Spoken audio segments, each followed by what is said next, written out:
Welcome back. If you're just joining us, this is entertainment news on Channels Television. Now let's talk some serious stuff, shall we? And let us discuss the state of the industry beyond the glamour. How viable is the industry? Where are the industry value chains, be it in music or movies? Are the profits being made from the industry plowed back in form of investment? Ayeni Adekunle, the founder of Nigerian Entertainment Conference Live, explains in a recent interview why these are critical questions and why these conversations must remain on the front burner even while we are enjoying the Grammy nominations, the international collaboration, as well as the big concert.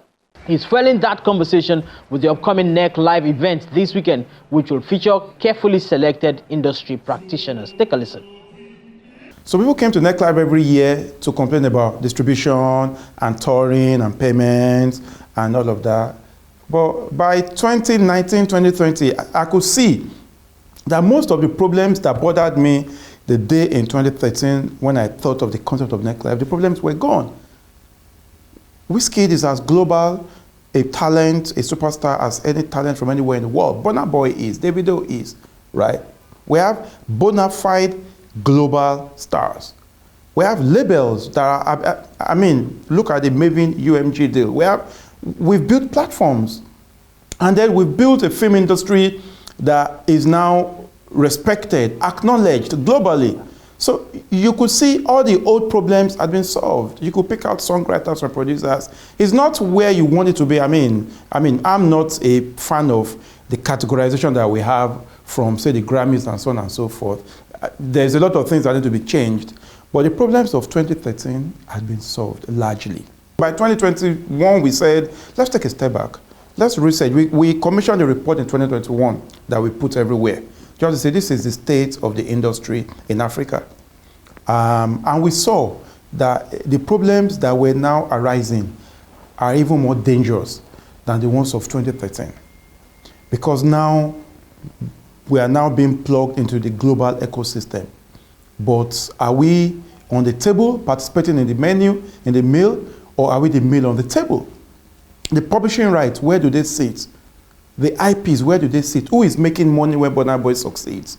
Who makes money 30, 40, 50 years from now when CK or Black Bones, okay? So we start taking a step back, right? Our film, our music, our media, what are the dangers we should be looking out for? So if we're not careful, we'll just keep coming and talking and talking. So we spent 1 year researching, one, to understand the state of the industry, engage with stakeholders, understand the challenges and the promise. Then we also got tired of the risk of being an echo chamber. So you come and sit in Lagos every year. Well, I know, let's go around the world. Let's meet in Lagos for a flagship event every year. But let's also meet in Calabar, let's meet in Abuja, let's meet in Port Harcourt, let's meet in Los Angeles.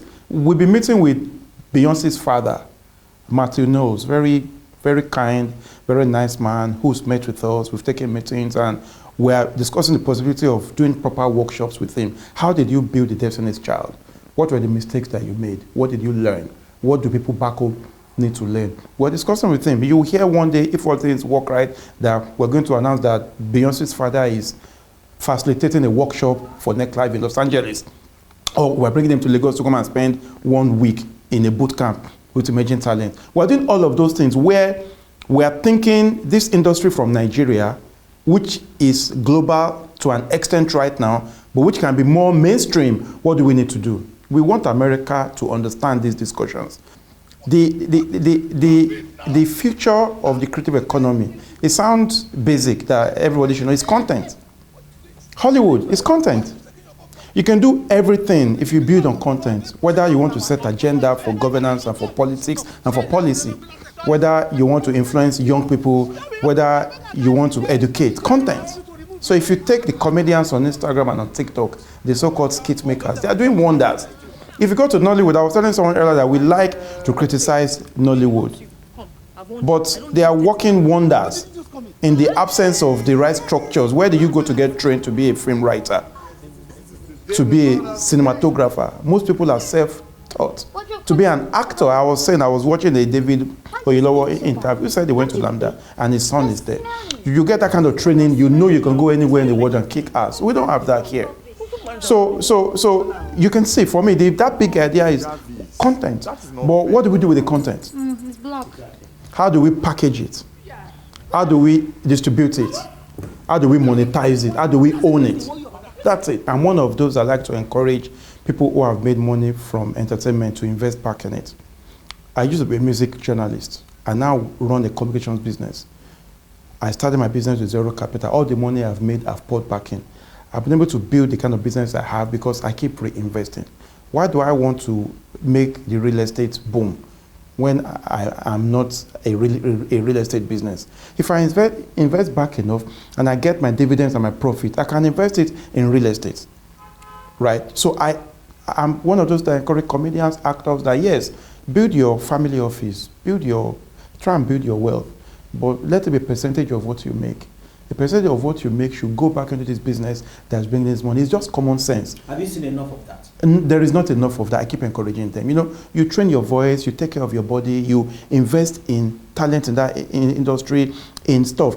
It doesn't have to be 100% of what you make. Over time, I've not seen that because you see, when you come from poverty, you are so afraid of going back there. So if you are not careful, once you start making money, you just want to pack as many aside, and eventually you're going to die. This thing might die soon, right? So we're not seeing enough of that. Enough of the big superstar artists, enough to, in fact, the actors do it more. Funke Akindele is a good example. Everybody can trace Funke from when she was an actor for hire, and she was at the mercy of the Yoruba marketers, to when she started doing her own stuff. And you can see all the wonders that she's doing. You can tell, and I'm sure that's not the only thing that she's doing. She's doing real estate and doing all of that. And you see it in comedy also. You don't see a lot of it in music. You see it in fashion, right? So the musicians make so much money, not as much as they should make, but compared to the actors and the comedians, they make so much. So I like to encourage them to do more. But